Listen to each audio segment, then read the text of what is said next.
철석? 이 노인네가 주는 대로 먹지 왜 말이 많아? 그녀는 몰랐습니다. 자신이 방금 뺨을 때린 그 노인이 100억 원의 주인이라는 사실을. 첫째 며느리 강민경의 손바닥이 시아버지 김용준의 뺨을 강타한 순간 거실의 시간이 멈춘 듯 했습니다. 72세 노인의 흰 머리카락이 흔들렸고 안경이 바닥에 떨어졌습니다.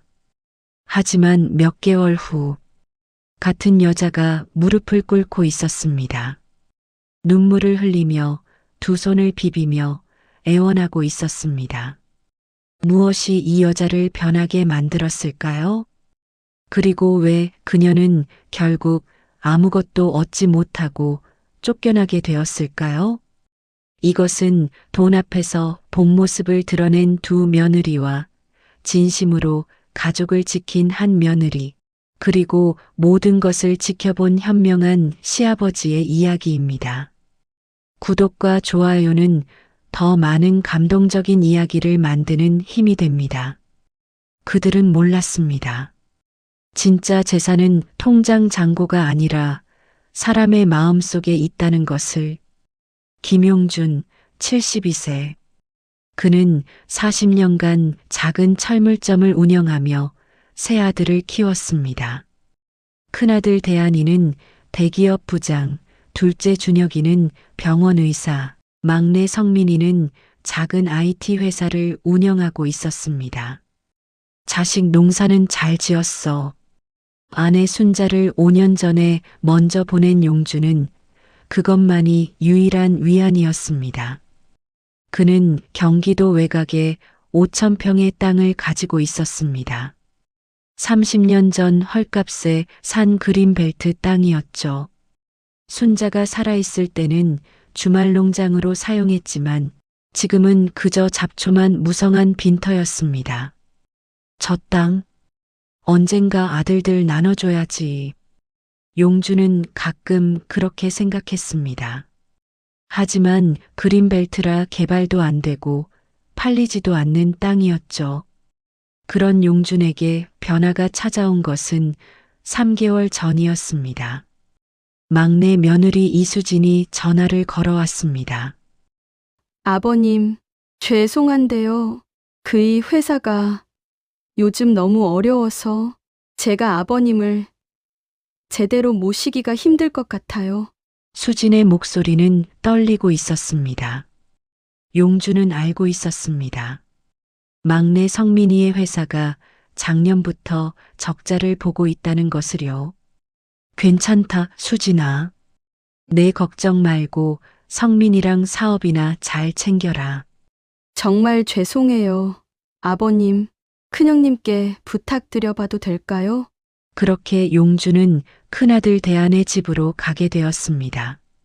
첫째 며느리 강민경은 40대 후반의 여자였습니다. 명품 가방을 좋아하고 골프를 즐기며 강남 아파트에 사는 것을 자랑스럽게 여기는 전형적인 강남 아줌마였죠. 어머 아버님, 오셨어요? 민경의 첫 인사는 형식적이었습니다. 입은 웃고 있었지만 눈은 웃지 않았습니다. 그래, 민경아. 한동안 신세 좀 져야겠구나. 네. 뭐? 그러세요. 근데 얼마나 계실 건데요? 벌써부터 불편한 기색이었습니다. 글쎄, 성민이 형편이 나아질 때까지. 아? 그럼 한두 달은 아니겠네요? 민경은 노골적으로 짜증을 냈습니다. 용주는 작은 방 하나를 배정받았습니다. 안방 옆에 창고로 쓰던 방이었습니다. 햇빛도 잘 들지 않고 좁았습니다.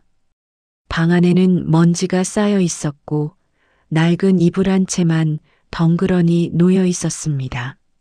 아버님, 여기서 지내시면 돼요. 전 좀 바쁘니까 알아서 편히 계세요. 참, 화장실은 공용이니까 쓰실 때 꼭 문 잠그세요. 우리도 써야 하니까. 민경은 그렇게 말하고는 나가버렸습니다. 첫날 아침, 용주는 일찍 일어났습니다. 평생 새벽 5시에 일어나는 습관이 있었죠. 거실로 나가자 민경이 부스스한 머리로 나왔습니다. 아, 깜짝이야. 아버님, 왜 이렇게 일찍 일어나세요? 미안하구나. 습관이 돼서. 하여튼, 아침은 알아서 드세요. 저 아직 졸려서요. 민경은 다시 방으로 들어가 버렸습니다. 용주는 부엌에 들어갔습니다. 냉장고를 열어보니 반찬이 거의 없었습니다. 김치 한 통과 계란 몇 개가 전부였습니다. 용주는 조용히 계란 하나를 꺼내 삶아 먹었습니다. 밥도 어제 남은 밥을 전자레인지에 데워 먹었습니다. 민경이가 바쁜가 보구나. 용주는 이해하려 했습니다. 오전 10시 민경이 일어났습니다. 아, 배고파. 아버님, 아침 드셨어요? 응, 계란 하나 삶아 먹었다. 아, 그래요? 저는 밖에서 브런치 먹을 거예요. 친구들이랑 약속 있어서요. 그렇게 민경은 화장을 하고 명품 가방을 들고 나갔습니다. 용주는 혼자 남았습니다.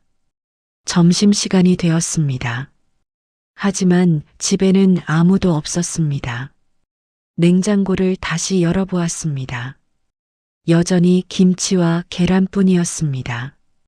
용주는 라면 하나를 끓여 먹었습니다. 괜찮아. 혼자 있는 거야 익숙해. 저녁 7시. 민경이 돌아왔습니다. 쇼핑백을 잔뜩 들고 있었습니다. 아, 오늘 진짜 잘 샀다. 이 가방 한정판이거든요. 민경은 신이 나서 가방을 자랑했습니다. 민경아, 저녁은?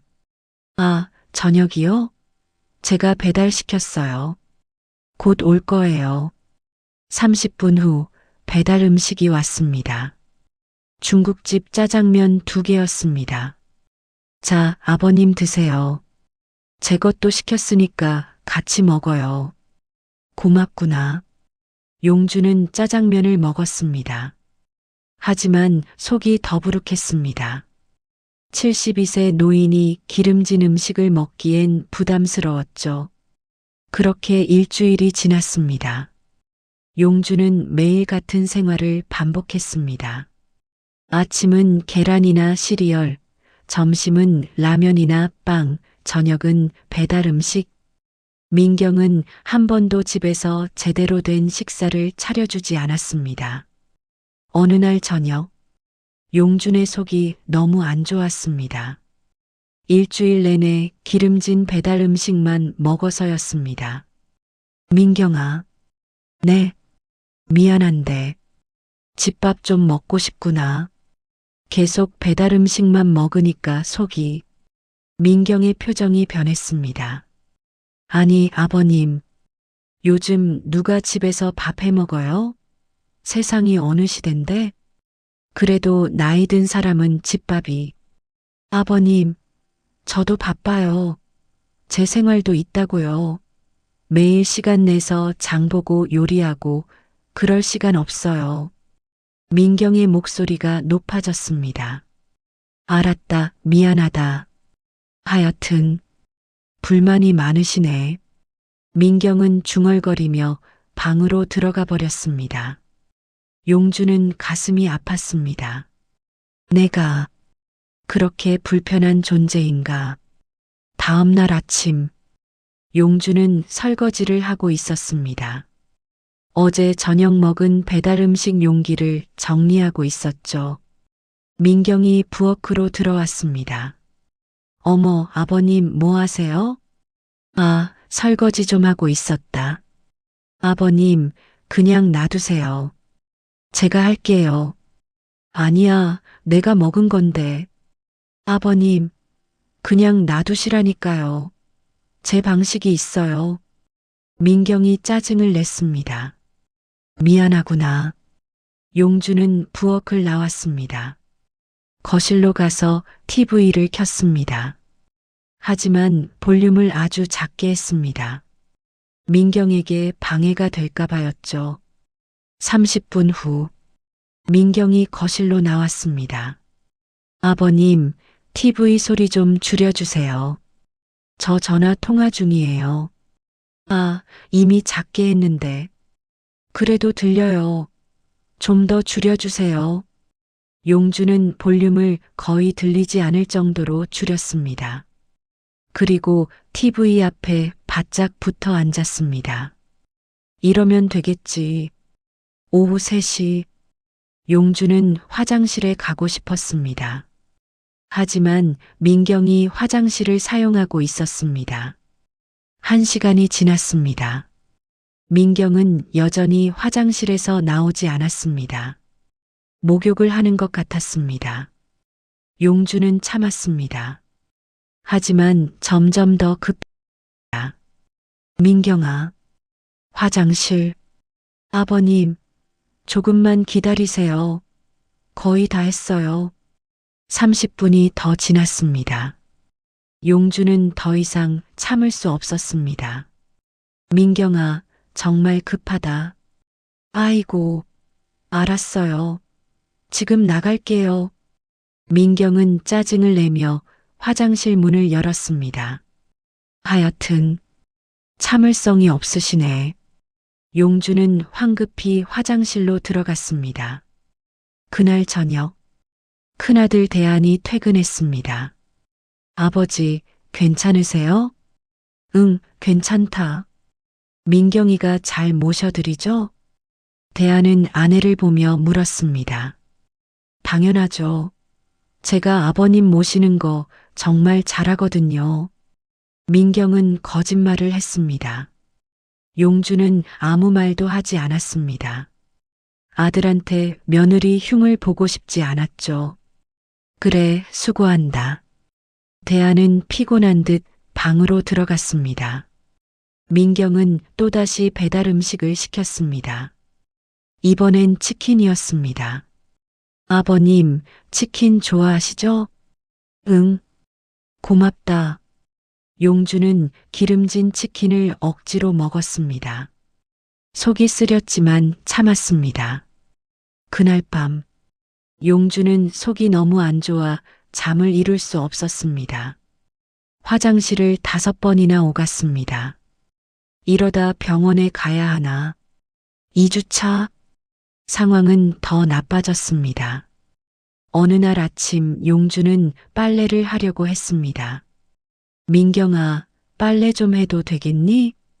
아버님 빨래요? 아버님 것만 따로요? 응. 에휴. 알았어요. 나중에 제가 할게요. 아버님 것만 따로 하려면 세탁기 한 번 더 돌려야 하잖아요. 내가 할게. 아버님, 그냥 두세요. 제가 한다니까요. 하지만 민경은 빨래를 해주지 않았습니다. 3일이 지나도 일주일이 지나도 용준의 빨래는 그대로였습니다. 용준은 결국 손빨래를 했습니다. 밤에 몰래 민경이 잠든 사이에. 그리고 베란다 구석에 널었습니다.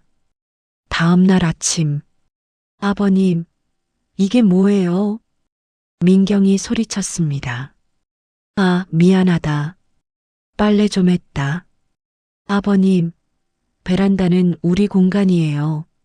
여기 아버님 빨래 널면 우리 빨래는 어디 널어요? 미안하구나. 다른 곳에 널게. 하여튼, 정말. 민경은 용준의 빨래를 확 잡아당겨 방 안으로 던졌습니다. 아버님, 방 안에서 말리세요. 용준은 떨어진 빨래를 주웠습니다. 손이 떨렸습니다. 나는 이렇게까지 무시당해야 하나? 3주차. 더 큰 사건이 일어났습니다. 용준은 감기에 걸렸습니다. 기침이 심했고 열도 있었습니다. 민경아, 머리가 좀 아프고 열이 나는 것 같다. 아버님, 감기약 드세요. 약국 가서 사오실 수 있죠? 나 혼자? 네. 아버님 다리 멀쩡하시잖아요. 약국이 바로 아래층인데 뭐. 그래. 용주는 비틀거리며 약국에 갔습니다. 약을 사서 돌아왔습니다. 하지만 집에는 아무도 없었습니다. 민경은 또 외출한 것이었습니다. 용주는 혼자 약을 먹고 이불을 덮고 누웠습니다. 온몸이 떨렸습니다. 열이 높았습니다. 순자야, 당신이 보고 싶구나. 저녁 9시, 민경이 돌아왔습니다. 아버님, 저녁 안 드셨어요? 제가 배달시킬까요? 괜찮다. 입맛이 없어서. 그래요? 그럼 편히 쉬세요. 민경은 그렇게 말하고는 자기 방으로 들어갔습니다. 용주는 혼자 알았습니다. 다음 날도 그 다음 날도 민경은 한 번도 아픈 시아버지를 제대로 돌보지 않았습니다. 4주차가 되었습니다. 용준의 속은 계속 안 좋았습니다. 한 달 동안 제대로 된 식사를 하지 못해서였습니다. 그날 저녁도 민경은 배달 음식을 시켰습니다. 또 짜장면이었습니다. 민경아. 네. 미안한데 오늘은 짜장면 말고 집에서 국이랑 밥 좀. 그 순간 짝! 민경의 손바닥이 용준의 뺨을 때렸습니다. 용준은 충격에 뒤로 비틀거렸습니다. 안경이 바닥에 떨어졌습니다. 이 노인네가 주는 대로 먹지 왜 말이 많아? 민경이 소리쳤습니다. 집밥, 집밥! 요즘 누가 집에서 밥 해 먹어요? 세상이 어느 시대인데 저도 제 인생이 있다고요. 용준은 뺨을 감싸 쥐었습니다. 제가 아버님 모셔드리는 것도 감사한 줄 아세요? 딴 집 같으면 벌써 쫓아냈어요. 민경아. 싫으면 둘째네 가시든지. 저는 이제 못 모시겠어요. 민경은 그렇게 소리치고는 방으로 들어가 문을 쾅 닫았습니다. 용주는 그 자리에 그대로 서 있었습니다. 뺨이 화끈거렸습니다. 하지만 뺨의 아픔보다 마음의 아픔이 더 컸습니다. 내가 40년 동안 저 녀석을 키웠는데, 내가 먹이고 입히고 학교 보내고, 그런데 나한테 손을 들다니. 용준의 눈에 눈물이 맺혔습니다. 그날 밤 용준은 한숨도 자지 못했습니다. 다음 날 아침 용준은 짐을 쌌습니다. 민경에게 말했습니다. 민경아, 나 둘째네 집으로 가마. 아, 네. 알았어요. 민경은 전혀 미안해하지 않았습니다. 오히려 후련하다는 표정이었죠. 잘 가세요, 아버님. 그 말에는 따뜻함이 전혀 없었습니다. 둘째 아들 준혁의 집, 둘째 며느리 박소영은 첫째보다는 나았습니다. 최소한 겉으로는 공손했으니까요. 아버님, 어서 오세요. 형님 댁에서 불편하셨다면서요? 아니다. 괜찮았어. 아버님 방은 이쪽이에요. 작지만 깨끗해요. 소영이 안내한 방은 확실히 첫째 집보다 나았습니다. 햇빛도 들고 이불도 깨끗했습니다. 여긴 좀 낫겠구나. 용주는 안도했습니다. 하지만 그것도 잠시였습니다. 소영은 간호사였습니다. 병원에서 일했기 때문에 아침 일찍 나가서 저녁 늦게 들어왔습니다. 첫째 주 아침 6시 소영이 출근 준비를 했습니다. 아버님, 저 출근해요. 낮에는 혼자 계셔야 해요. 냉장고에 반찬 있으니까 알아서 드세요. 그래, 조심히 다녀와라. 문이 닫혔습니다. 용주는 혼자 남았습니다. 냉장고를 열어보았습니다. 반찬이 몇 개 있었습니다. 하지만 모두 며칠 된 것들이었습니다. 용주는 김치 하나만 꺼내 밥을 먹었습니다. 점심시간. 용주는 또 혼자였습니다. 라면을 끓여 먹으려 했는데 라면이 없었습니다. 라면을 사야 하나. 용주는 밖에 나가려다 멈췄습니다. 소영이가 나가지 말라고 했던가? 아니야. 그냥 조심히 나갔다 와야지. 하지만 용주는 이 동네가 낯설었습니다. 어디에 마트가 있는지도 몰랐죠. 결국 용주는 그냥 밥만 먹었습니다. 반찬도 없이. 저녁 8시. 소영이 돌아왔습니다. 아버님, 저녁 드셨어요?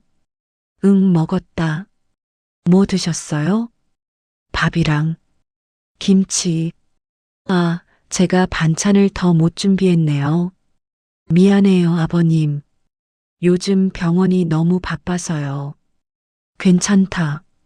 내일은 제가 반찬 좀 사올게요. 하지만 다음 날도 그 다음 날도 반찬은 늘어나지 않았습니다. 2주차. 상황은 조금씩 나빠졌습니다. 소영은 점점 용준에게 무관심해졌습니다. 아버님, 혹시 오늘 청소 좀 해주실 수 있어요? 청소? 네, 저희 둘 다 바쁘잖아요. 아버님은 집에 계시니까 시간 있으시잖아요. 아, 그래. 용주는 청소를 했습니다.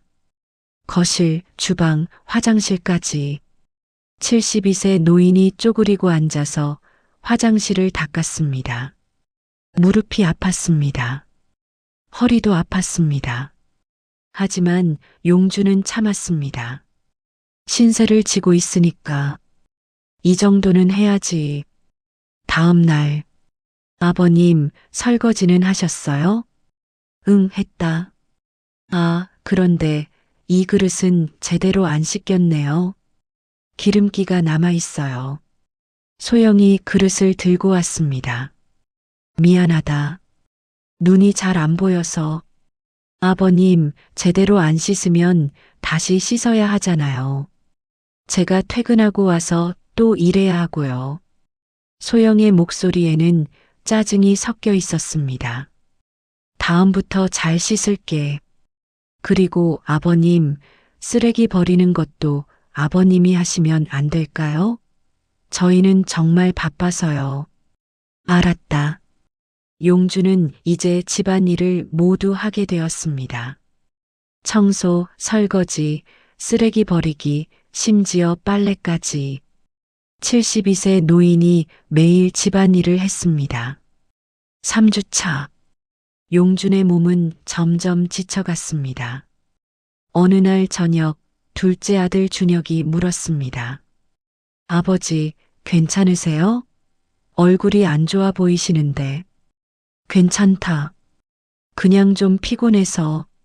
소영아, 아버지 잘 모시고 있지? 당연하죠.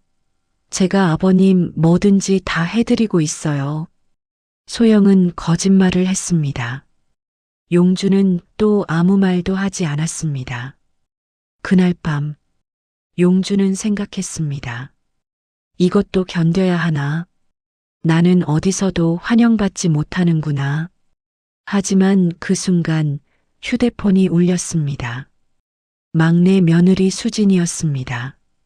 아버님, 요즘 어떻게 지내세요? 수진의 목소리는 밝았습니다.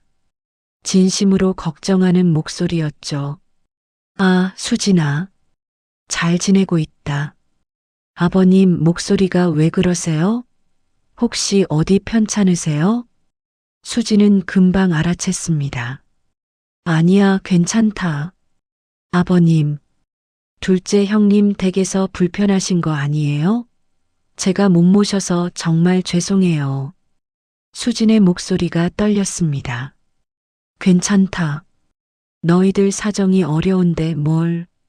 아버님, 이번 주말에 제가 꼭 찾아뵐게요. 성민이랑 같이요. 아버님 좋아하시는 김치찌개 끓여드릴게요. 그 순간 용준의 눈가에 눈물이 맺혔습니다. 그래. 고맙다, 수진아. 전화를 끊고 용준은 한참을 그 자리에 앉아 있었습니다. 수진이는 다르구나. 돈이 없어도 형편이 어려워도 날 진심으로 대해주는구나. 4주차. 소영의 태도는 점점 더 노골적으로 변했습니다. 아버님, 오늘 장 좀 봐주실 수 있어요? 제가 리스트 적어드릴게요. 네. 아버님은 시간 있으시잖아요. 마트가 바로 아래층인데요. 소영은 장보기 리스트를 휙 던지듯 건넸습니다. 용주는 무거운 장바구니를 들고 마트에 갔습니다. 쌀 10kg, 물 2박스, 여러 가지 식재료들. 72세 노인이 그 무거운 것들을 들고 계단을 올라왔습니다. 엘리베이터가 고장난 날이었죠. 숨이 찼습니다. 가슴이 답답했습니다. 이러다 쓰러지는 거 아닌가. 집에 도착하자마자 용주는 바닥에 주저앉았습니다. 한참을 그렇게 앉아 있었습니다. 그날 저녁, 소영이 장 본 것을 확인했습니다. 아버님, 이거 왜 이렇게 비싼 거 사오셨어요? 응, 리스트에 적힌 대로. 아이고, 아버님. 요즘은 저렴한 것도 많은데. 다음부턴 좀 더 싸게 사오세요. 알았다. 그리고 아버님, 내일은 빨래 좀 개주실 수 있으시죠? 빨래를? 네, 제가 세탁기 돌려놨는데 개는 건 아버님이 해주시면 안 될까요? 용주는 고개를 끄덕였습니다. 그날 밤 용주는 눈물을 흘렸습니다. 나는 식모도 아니고 나는 이 집 시아버지인데 5주차 더 큰 사건이 일어났습니다. 용준이 실수로 소영의 화장품을 떨어뜨렸습니다. 청소를 하다가 실수로 건드린 것이었죠. 병이 깨졌습니다. 아버님, 이게 뭐예요? 소영이 소리쳤습니다. 미안하다. 청소하다가 실수로. 이거 엄청 비싼 건데요. 100만 원짜리라고요. 100만 원? 어떡하시려고요? 이거 소영의 얼굴이 붉게 달아올랐습니다. 미안하다. 내가 배상할게. 배상이요? 아버님이 무슨 돈이 있으시다고요? 그 말에 용주는 가슴이 철렁했습니다. 그냥 조심하세요. 정말 남의 물건 함부로 만지지 마세요. 소영은 깨진 화장품을 치우며 계속 중얼거렸습니다. 용주는 방으로 돌아와 문을 닫았습니다. 그리고 침대에 앉아 고개를 떨어뜨렸습니다. 나는 정말 쓸모없는 존재가 됐구나. 그날 저녁 준혁이 돌아왔습니다. 소영이 남편에게 말했습니다. 여보, 아버님이 제 화장품 깨뜨렸어요. 100만 원짜리인데. 뭐? 아버지가? 네. 조심성도 없으시고. 에휴. 준혁은 아버지 방으로 갔습니다. 아버지, 화장품 깨뜨리셨다면서요? 미안하다. 조심하겠다. 아버지도 좀 조심하셔야죠. 그게 얼마나 비싼 건데. 준혁의 말투에도 짜증이 섞여 있었습니다. 용주는 아무 말도 하지 못했습니다. 그 주말, 수진과 성민이 찾아왔습니다. 아버님, 수진은 환하게 웃으며 김치찌개가 담긴 냄비를 들고 왔습니다. 아버님, 제가 또 끓여왔어요. 수진아. 용준의 목소리가 떨렸습니다. 수진은 용준의 얼굴을 보고 깜짝 놀랐습니다. 아버님, 얼굴이 왜 이렇게 안 좋으세요? 많이 마르셨어요. 아니야, 괜찮아. 아니에요. 많이 힘드셨죠? 수진은 용준의 손을 꼭 잡았습니다. 그 따뜻한 손길에 용주는 참았던 눈물이 쏟아질 뻔했습니다. 괜찮다. 괜찮아. 아버님, 저희가 빨리 형편이 나아지도록 정말 열심히 할게요. 그래서 아버님 모실게요. 성민도 말했습니다. 아버지, 죄송합니다. 제가 무능해서 아버지를 제대로 모시지 못해서. 아니다, 성민아. 너희는 최선을 다하고 있잖니. 그들은 함께 김치찌개를 먹었습니다. 따뜻한 국물이 용준의 몸속으로 스며들었습니다. 이거야. 이게 집밥이지. 이게 가족의 맛이지. 용준은 눈물을 훔쳤습니다. 식사 후 그들은 함께 산책을 나갔습니다. 공원을 걸으며 이야기를 나눴습니다. 아버님, 요즘 날씨 참 좋죠? 그러게. 가을이 왔구나. 아버님, 저희랑 같이 단풍 구경 가실래요? 다음 주에요. 단풍 구경? 너희들 바쁠 텐데. 아니에요. 아버님이랑 같이 가고 싶어요. 수지는 진심이었습니다. 용주는 오랜만에 웃었습니다. 진짜 웃음이었습니다. 그들과 헤어지며 용주는 생각했습니다. 진짜 효도는 이런 거구나. 돈이 아니라 마음이구나. 그로부터 3일 후, 용주는 산책을 나갔습니다. 혼자 공원을 걷고 있었죠. 그때였습니다. 김용준 씨 맞으시죠? 뒤에서 누군가 불렀습니다. 돌아보니 정장 차림의 남자가 서 있었습니다. 네, 그런데요? 저는 대한부동산 김 대표입니다. 명함 드릴게요. 남자는 명함을 건넸습니다. 제가 어르신을 찾아 헤맸습니다. 축하드립니다. 축하요? 무슨? 어르신 땅 있으시잖아요. 경기도 파주에 있는 5,000평짜리. 아, 그 그린벨트 땅이요? 그게 이번에 그린벨트가 풀렸습니다. 대규모 주택개발지구로 선정됐어요. 용주는 깜짝 놀랐습니다. 그럼, 평당 200만 원입니다. 5,000평이면 100억 원이에요. 100억? 용주는 현기증을 느꼈습니다. 네. 벌써 여러 건설사에서 문의가 들어오고 있습니다. 어르신, 저희를 통해서 매각하시면 최고가로 매각해드릴 수 있습니다. 아, 아니요. 제가 생각 좀 해보고. 어르신, 이런 기회는 흔치 않습니다. 빨리 결정하셔야. 알겠습니다. 제가 연락드리겠습니다. 용주는 황급히 그 자리를 떠났습니다. 집으로 돌아와 용주는 침대에 앉았습니다. 100억이라고? 내가 40년 동안 철물점에서 번 돈이 고작 5억이었습니다. 그런데 100억이라니.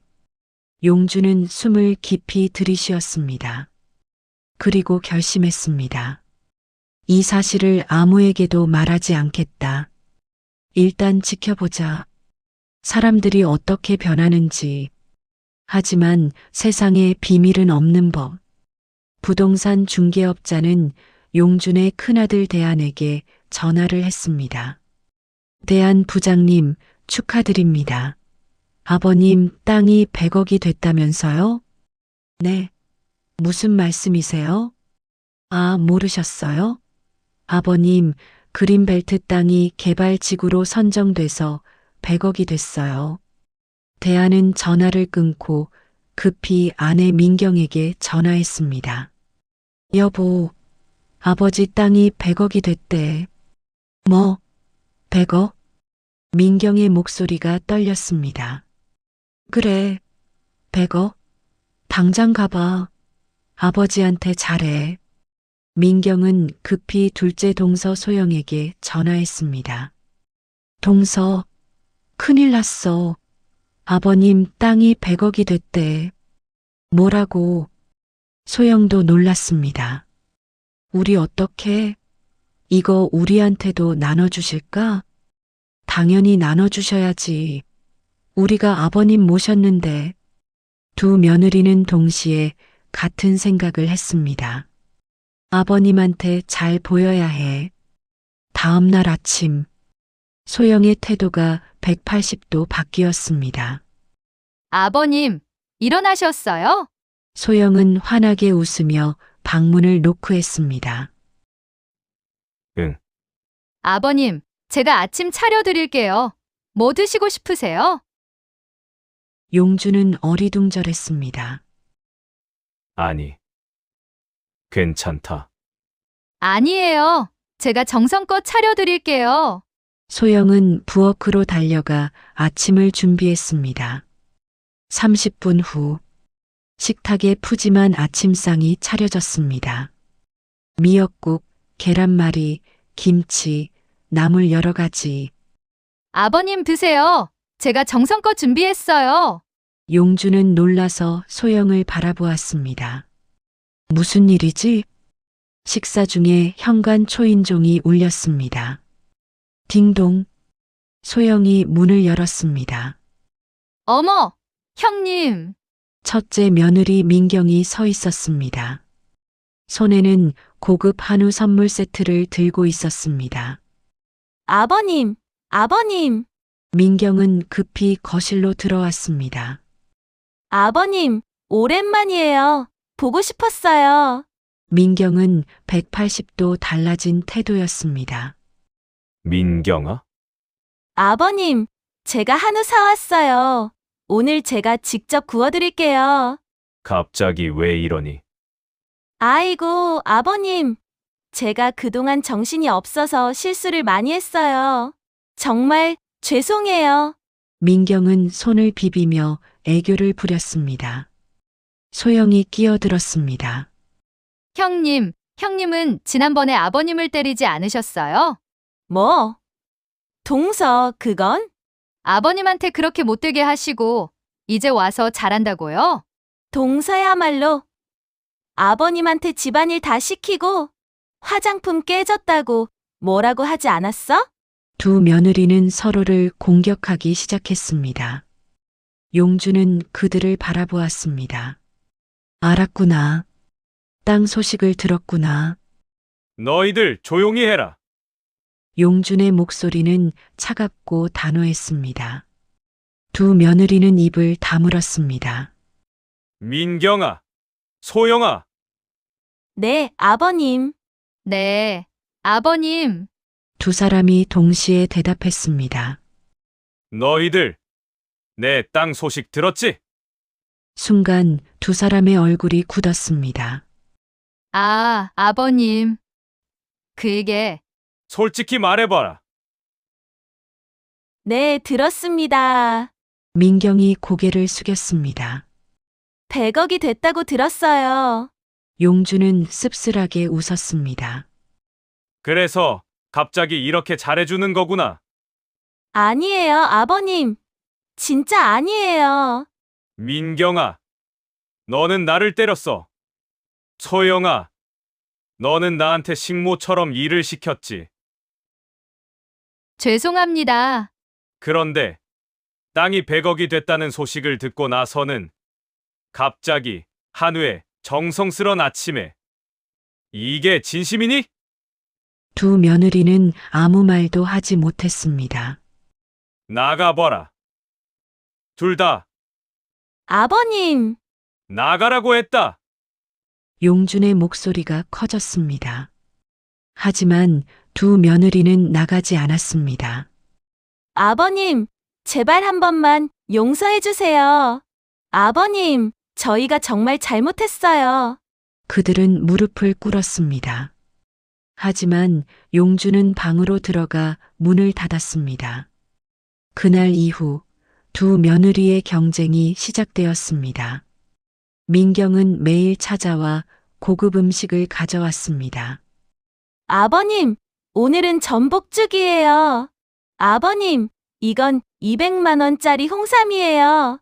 아버님, 유럽 여행 가실래요? 제가 예약해 드릴게요. 소영도 지지 않았습니다. 아버님, 저는 건강검진 예약했어요. 강남 최고 병원이에요. 아버님, 이거 명품 시계예요. 롤렉스요. 아버님, 저희 집에 계속 계세요. 제가 매일 아침 차려드릴게요. 두 며느리는 용준 앞에서 서로를 견제했습니다. 형님은 저번에 아버님한테 얼마나 못되게 했는데요. 동서도 그렇잖아.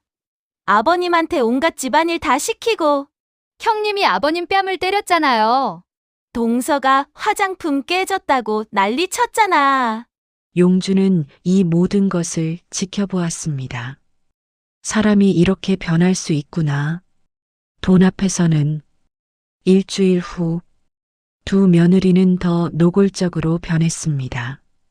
아버님, 땅 파시면요. 민경이 조심스럽게 꺼냈습니다. 저희한테도 좀? 민경아, 네. 그 말을 하려고 이렇게 잘해주는 거였니? 아, 아니에요. 그게 아니라, 솔직히 말해봐라. 너는 내 돈이 필요한 거지. 나는 필요 없는 거지. 민경은 아무 말도 하지 못했습니다. 소영도 끼어들었습니다. 아버님, 하지만 저희도 아버님 모셨잖아요. 그러니까 너희가 날 모셨다고? 용준의 목소리가 낮아졌습니다. 너희는 날 짐짝처럼 대했어. 민경이 너는 날 때렸고, 소영이 너는 날 하인처럼 부렸어. 죄송합니다. 그런데 100억이 생겼다니까 갑자기 효부가 됐지. 이게 진심이니? 두 며느리는 고개를 들지 못했습니다. 나가봐라. 아버님, 나가. 용준은 소리쳤습니다. 그날 밤, 용준은 혼자 생각에 잠겼습니다. 내가 이 돈을 어떻게 써야 하나. 그는 새 며느리를 떠올렸습니다. 민경, 자신을 때리고 배달 음식만 주고 짐짝처럼 대했던 사람. 소영, 집안일을 시키고 화장품 깨졌다고 화내고 하인처럼 부렸던 사람. 수진, 돈이 없어도 형편이 어려워도 진심으로 대해준 사람. 용준의 결정은 명확했습니다. 다음 날, 용준은 부동산 중개업자에게 전화했습니다. 땅을 팔겠습니다. 좋습니다. 100억에 매각하겠습니다. 일주일 후 계약이 성사되었습니다. 용준은 100억을 받았습니다.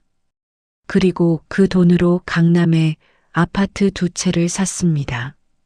각각 30억짜리 아파트였습니다. 며칠 후, 용준은 새 아들과 새 며느리를 모두 불렀습니다. 다들 와라. 중요한 발표가 있다. 큰아들 대안네 집 거실에 모두 모였습니다. 민경은 기대에 찬 표정이었습니다. 소영도 마찬가지였죠. 수진만 어리둥절한 표정이었습니다. 아버님, 무슨 일이세요? 용준은 천천히 입을 열었습니다. 내가 땅을 팔았다. 네? 모두가 놀랐습니다. 얼마에 파셨어요? 민경이 급하게 물었습니다. 100억에 팔았다. 100억? 거실이 술렁였습니다. 그리고 그 돈으로 강남에 아파트 2채를 샀다. 민경의 눈이 반짝였습니다. 아, 아버님. 정말요? 각각 30억짜리 아파트다. 최고급 아파트지. 아버님. 민경과 소영이 동시에 소리쳤습니다.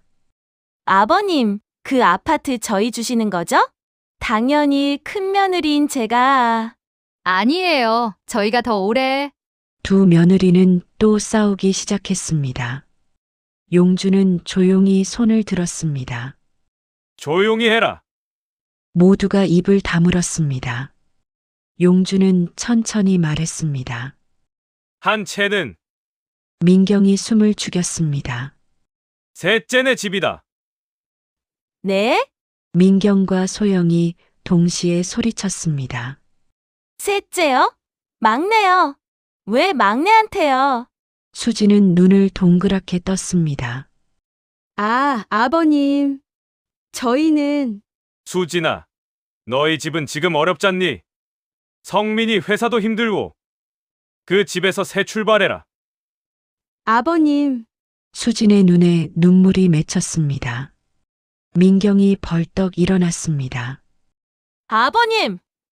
이게 무슨 말씀이세요? 저희는요, 저는 아버님을 그렇게 모셨는데!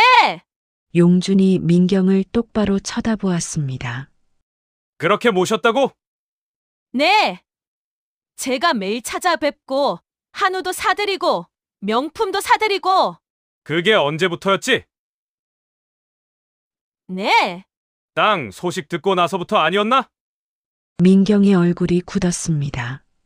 그게, 용준은 천천히 말을 이어갔습니다. 민경아, 너는 나를 때렸다. 거실이 조용해졌습니다.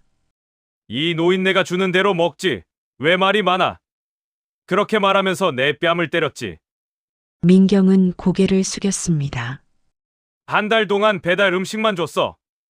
창고방에 재우고 날 귀찮은 짐짝처럼 대했어. 내가 집밥 좀 먹고 싶다고 했을 때 너는 나를 때렸어. 아버님! 그건, 그런데 땅이 100억이 된다는 소식을 듣고 나서는 갑자기 효부가 됐지.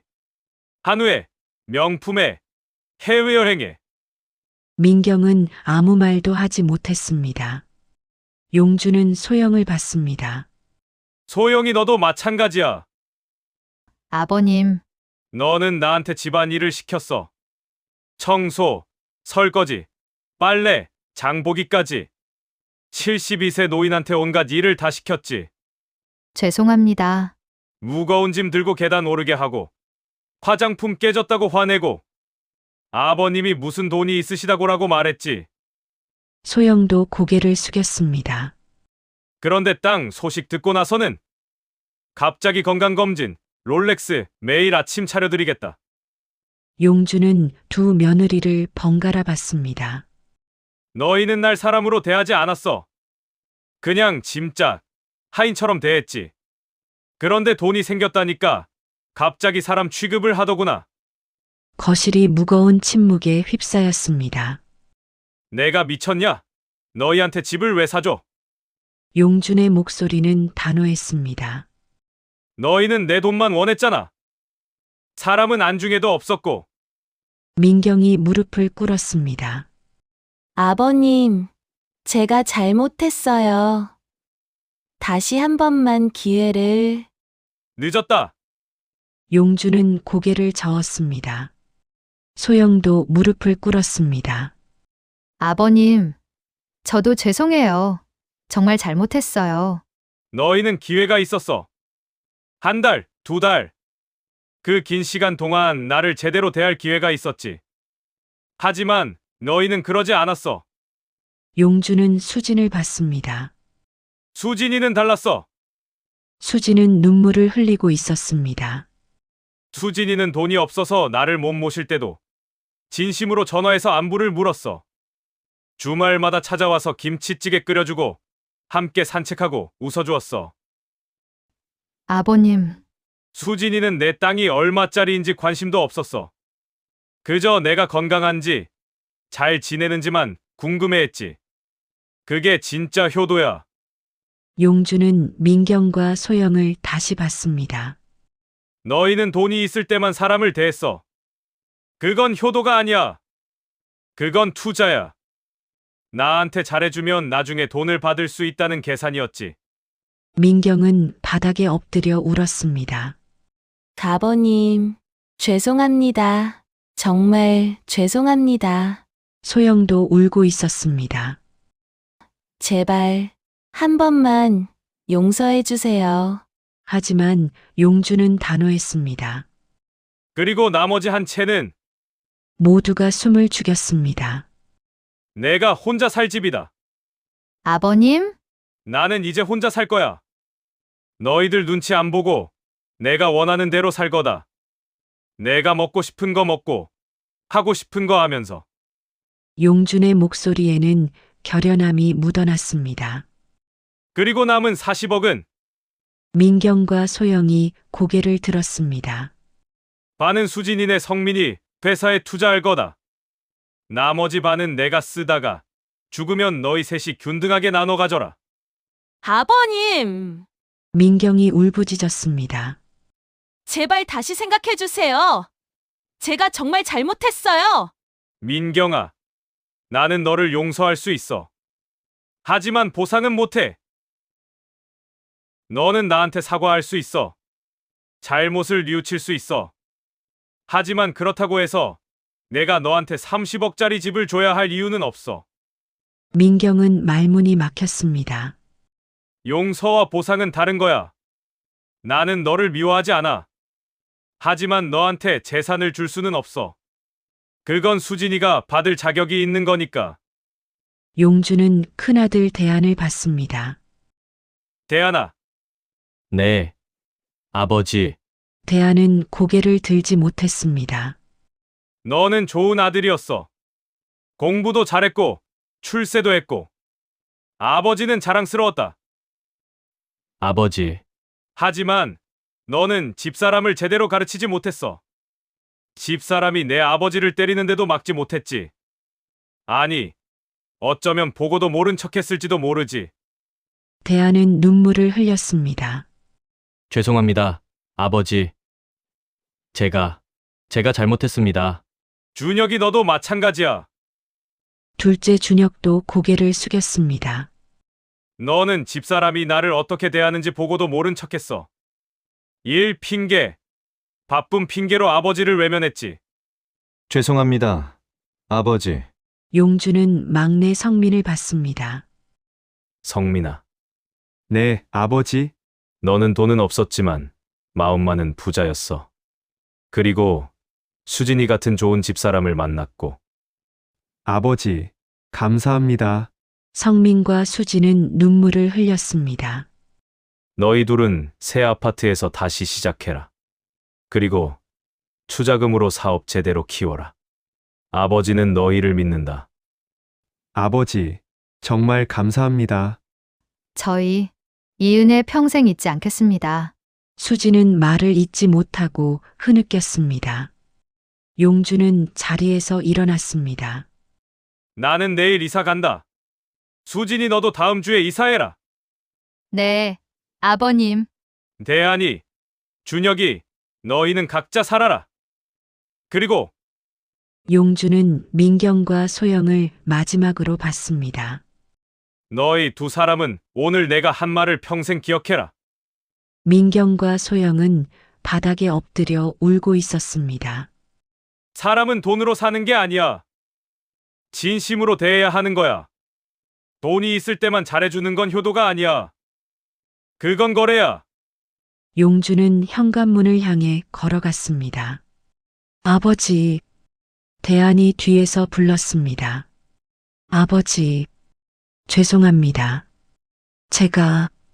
제가 정말 잘못했습니다. 대안도 무릎을 꿇고 울었습니다. 용주는 잠시 멈춰섰습니다. 하지만 돌아보지 않았습니다. 대안아, 아버지는 너를 사랑한다. 하지만 오늘 이 결정은 바꿀 수 없어. 아버지, 이게 너희를 위한 거야. 돈이 전부가 아니라는 걸 깨달아라. 사람이 먼저고 돈은 나중이야. 그리고 용주는 문을 열고 나갔습니다. 뒤에서 울음소리가 들렸습니다. 하지만 용주는 돌아보지 않았습니다. 그의 걸음은 단호했습니다. 6개월이 흘렀습니다. 용주는 강남의 새 아파트에서 혼자 살고 있었습니다. 40평짜리 깨끗한 아파트였습니다. 햇빛이 잘 들고 한강이 보이는 전망 좋은 집이었죠. 용주는 매일 아침 산책을 했습니다. 한강 공원을 걸으며 여유로운 노년을 즐겼습니다. 어느 토요일 오전, 현관 초인종이 울렸습니다. 누구냐? 아버님, 저예요. 수진이요. 용주는 문을 열었습니다. 수진이 김치찌개가 담긴 냄비를 들고 서 있었습니다. 아버님, 제가 또 끓여왔어요. 아이고, 수진아. 맨날 이렇게 오면 어떡하니? 괜찮아요. 아버님 댁이 저희 집이랑 걸어서 10분 거리예요. 자주 올 수 있어요. 수지는 밝게 웃었습니다. 그들은 함께 김치찌개를 먹었습니다. 아버님, 성민이 회사가 정말 잘 되고 있어요. 아버님이 투자해 주신 덕분에 새 프로젝트가 대박이 났어요. 그래, 다행이구나. 벌써 매출이 2배로 올랐대요. 내년에는 직원도 늘릴 수 있을 것 같아요. 성민이가 열심히 한 거지. 나는 그냥 조금 도와준 것 뿐이야. 아니에요, 아버님. 아버님이 아니었으면 저희는 정말 힘들었을 거예요. 수진의 눈에 눈물이 맺혔습니다. 저희 정말 감사해요, 아버님. 평생 이 은혜 잊지 않을게요. 은혜는 무슨, 가족끼리 당연한 거지. 식사 후 수지는 설거지를 했습니다. 아버님, 혹시 빨래할 거 있으세요? 제가 가져가서 해드릴게요. 아니야, 괜찮다. 나도 할 일이 있어야지. 그래도, 수진아, 나는 이제 행복해. 아무 눈치 안 보고 내가 하고 싶은 대로 살 수 있잖니. 용주는 환하게 웃었습니다. 아버님이 행복하시면 저도 행복해요. 수진도 웃었습니다. 아버님, 그런데 큰형님이랑 둘째 형님은 요즘 어떠세요? 가끔 전화가 오더구나. 많이 후회하시나 봐요. 그럴 거야. 하지만 이게 그 사람들한테 필요한 시간이야. 그 시각, 큰아들 대하는 서재에 혼자 앉아 있었습니다. 책상 위에는 어린 시절 아버지와 함께 찍은 사진이 놓여 있었습니다. 아버지, 대한의 눈에 눈물이 맺혔습니다. 거실에서는 아내 민경이 혼자 TV를 보고 있었습니다. 하지만 민경도 TV에 집중하지 못했습니다. 6개월 전 그날이 계속 머릿속을 맴돌았습니다. 내가 시아버님을 때렸어. 어떻게 그럴 수가 있었지? 민경은 매일 밤 악몽을 꿨습니다. 시아버지의 뺨을 때리는 꿈. 시아버지가 슬픈 눈으로 자신을 바라보는 꿈. 여보, 민경이 서재로 갔습니다. 왜? 우리 아버님께 사과하러 가자. 대한이 고개를 들었습니다. 그래야겠지. 나 정말 잘못했어. 매일 생각해도 내가 미쳤었어. 민경의 목소리가 떨렸습니다. 나도야. 아버지를 제대로 모시지 못했어. 집사람이 아버지를 어떻게 대하는지 알면서도 모른 척했어. 대한도 눈물을 흘렸습니다. 둘째 아들 준영네 집도 마찬가지였습니다. 여보, 우리 아버님께 사과하러 가자. 소영이 말했습니다. 그래, 가야지. 하지만 아버님께서 우릴 용서해 주실까? 모르겠어. 하지만 가야 해. 우리가 잘못했잖아. 나도 매일 후회하고 있어. 아버지한테 집안일 시키고 화장품 깨졌다고 화내고 어떻게 그럴 수가 있었지. 소영은 고개를 떨구었습니다. 다음 주 일요일 용준의 아파트 초인종이 울렸습니다. 누구냐? 아버지. 저예요. 대한이요. 용준은 잠시 망설였습니다. 그리고 문을 열었습니다. 큰아들 대한과 며느리 민경이 서 있었습니다. 민경은 무릎을 꿇었습니다. 아버님, 죄송합니다. 정말 죄송합니다. 민경은 바닥에 이마를 대고 울었습니다. 제가 미쳤었어요. 아버님을 때리다니. 그게 사람이 할 짓이 아니었어요. 민경의 울음소리는 진심이었습니다. 한 달 동안 아버님한테 제대로 된 식사도 안 해드리고 창고방에 재우고 짐짝처럼 대하고 배달 음식만 드리고 빨래도 안 해드리고 아버님이 아프셔도 제대로 돌보지 않고 민경은 흐느끼며 말을 이었습니다. 저는 정말 잘못했어요. 매일 밤 악몽을 꿔요. 아버님 뺨을 때리는 악몽을. 제가 얼마나 나쁜 사람이었는지 이제야 알았어요. 너무 늦었지만 대안도 무릎을 꿇었습니다. 아버지, 저도 죄송합니다. 제가 집사람을 제대로 못 가르쳤습니다. 제가 아버지를 제대로 모시지 못했습니다. 일 핑계로, 바쁜 핑계로 아버지를 외면했습니다. 대안의 목소리도 떨렸습니다. 용주는 그들을 내려다보았습니다. 오랜 침묵이 흘렀습니다. 일어나라. 아버지, 일어나라고 했다. 둘은 천천히 일어났습니다. 용주는 그들을 집 안으로 들였습니다. 앉아라. 그들은 조심스럽게 소파에 앉았습니다. 용주는 물을 따라 주었습니다. 마셔라. 감사합니다, 아버지. 용주는 그들 앞에 앉았습니다. 민경아. 네. 네, 아버님. 민경은 고개를 들지 못했습니다. 너는 나를 때렸어.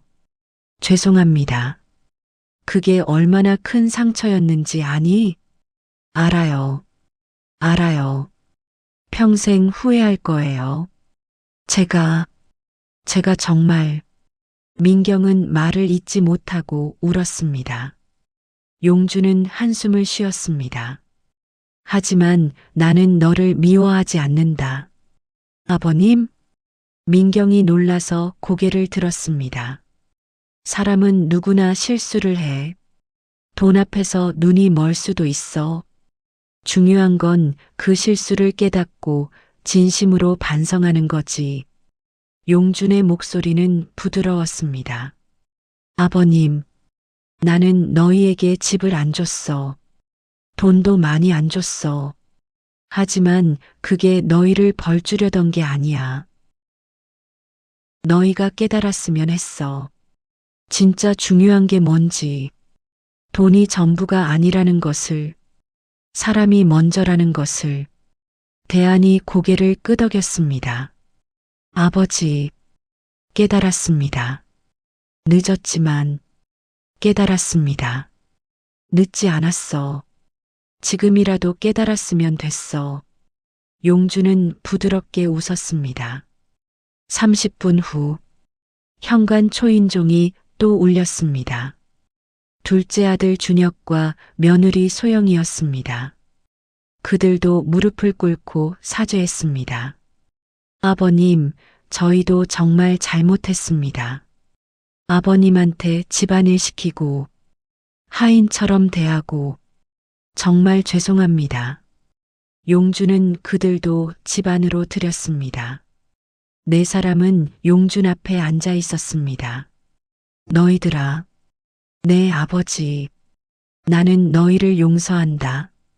아버지, 네 사람 모두 눈물을 흘렸습니다. 하지만 명심해라. 앞으로는 진심으로 살아라. 돈 때문에 사람을 대하지 말고 진심으로 대해라. 네 아버지. 그리고 수진이를 본받아라. 수진이는 돈이 없어도 진심이 있었어. 그게 진짜 부자야. 알겠습니다, 아버지. 민경이 조심스럽게 물었습니다. 아버님, 앞으로 저희가 뵈러 와도 될까요? 물론이지. 너희는 내 자식들이잖니. 언제든 와라. 정말요? 그래. 하지만 뭔가를 기대하고 오지는 마라. 그냥 안부 보러 오너라. 네, 그럴게요, 아버님. 민경은 환하게 웃었습니다. 진심 어린 웃음이었습니다. 1년이 흘렀습니다. 용준의 아파트는 이제 자주 사람들로 북적였습니다. 매주 일요일 새 아들과 새 며느리가 모두 모였습니다. 수진이 김치찌개를 끓이고 민경이 나물을 무치고 소영이 과일을 준비했습니다. 아버님, 오늘 날씨 정말 좋죠? 그러게. 가을이 참 예쁘구나. 아버님, 저희랑 같이 남산 다녀올까요? 좋지. 그들은 함께 남산에 갔습니다. 단풍을 보고 사진도 찍고 함께 웃었습니다. 민경은 완전히 달라져 있었습니다. 아버님, 제가 핸드폰 사진 정리해 드릴게요. 아니야, 괜찮다. 아니에요. 제가 하고 싶어서 하는 거예요. 민경은 진심으로 웃고 있었습니다. 돈 때문이 아니었습니다. 진짜 사람으로서 용준을 사랑하게 된 것이었죠. 소영도 마찬가지였습니다. 아버님, 이번 주에 건강검진 어떠셨어요? 괜찮다고 하더구나. 다행이에요. 앞으로도 건강하셔야 해요. 소영의 관심은 진심이었습니다. 저녁이 되어 집으로 돌아왔습니다. 거실에 모두 모여 앉았습니다. 대안이 말했습니다. 아버지, 그 투자하신 돈은 어떻게 됐어요? 아, 성민이 회사 말이냐? 성민이 대답했습니다. 아버지, 정말 잘 됐어요. 저희 회사가 이번에 코스닥 상장 준비 중이에요. 정말? 네. 아버지 투자금 20억이 지금 100억이 넘는 가치가 됐어요. 모두가 놀랐습니다. 와, 축하해, 성민아. 감사합니다. 하지만 이건 다 아버지 덕분이에요. 용준은 만족스럽게 웃었습니다. 잘 됐구나. 진심으로 일하면 결과가 따라오는 법이야. 수진이 말했습니다. 아버님, 저희 정말 감사해요. 아버님이 아니었으면 고맙긴. 너희가 열심히 한 거지. 민경이 조용히 말했습니다. 아버님, 제가 진짜 바보였어요. 돈만 보고 사람을 못 봤어요. 이제 알았으면 됐어. 저 이제 알았어요. 진짜 부자는 돈이 많은 사람이 아니라 사랑하는 사람이 많은 사람이라는 거요. 용준은 고개를 끄덕였습니다. 그래, 맞아. 소영도 말했습니다. 아버님, 저도 깨달았어요. 가족이 얼마나 소중한지. 너희가 그걸 깨달아서 아버지는 기쁘다. 대안이 아버지 손을 잡았습니다. 아버지, 저희 평생 아버지 모시겠습니다. 진심으로요. 고맙다, 아들아. 준혁도 말했습니다. 저도요, 아버지. 이제는 돈이 아니라 마음으로 모시겠습니다. 성민이 덧붙였습니다. 아버지, 저도 계속 열심히 할게요. 아버지가 자랑스러워 하실 수 있도록요. 용준은 새 아들을 바라보았습니다. 그의 눈에 눈물이 맺혔습니다.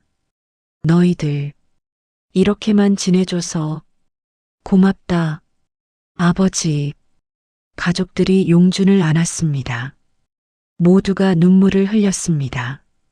하지만 그 눈물은 슬픔이 아니었습니다. 행복의 눈물이었습니다. 용준은 깨달았습니다. 100억이든 1000억이든 그것은 중요하지 않았습니다. 진짜 중요한 것은 사람이었습니다. 진심으로 자신을 대해주는 사람, 어려울 때도 함께해주는 사람, 돈이 없어도 사랑해주는 사람, 그게 진짜 재산이었습니다. 첫째 며느리 민경은 배웠습니다. 돈으로 사람을 대하면 결국 아무것도 얻을 수 없다는 것을, 진심으로 대해야 진심을 얻을 수 있다는 것을. 손바닥으로 때린 뺨의 아픔은 잊혀졌지만 그 순간의 수치심과 후회는 평생 남았습니다.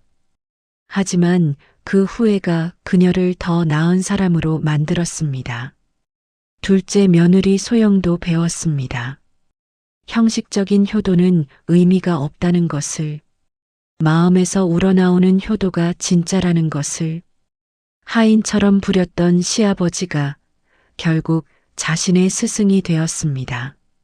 그리고 셋째 며느리 수지는 증명했습니다. 진심은 결국 보답받는다는 것을, 돈이 없어도 어려워도 진심으로 대하면 행복은 찾아온다는 것을, 김치찌개 한 그릇에 담긴 그 진심이 결국 30억짜리 아파트가 되어 돌아왔습니다. 72세 노인 김용준. 그는 100억의 주인이었습니다. 하지만 그보다 더 큰 재산을 얻었습니다.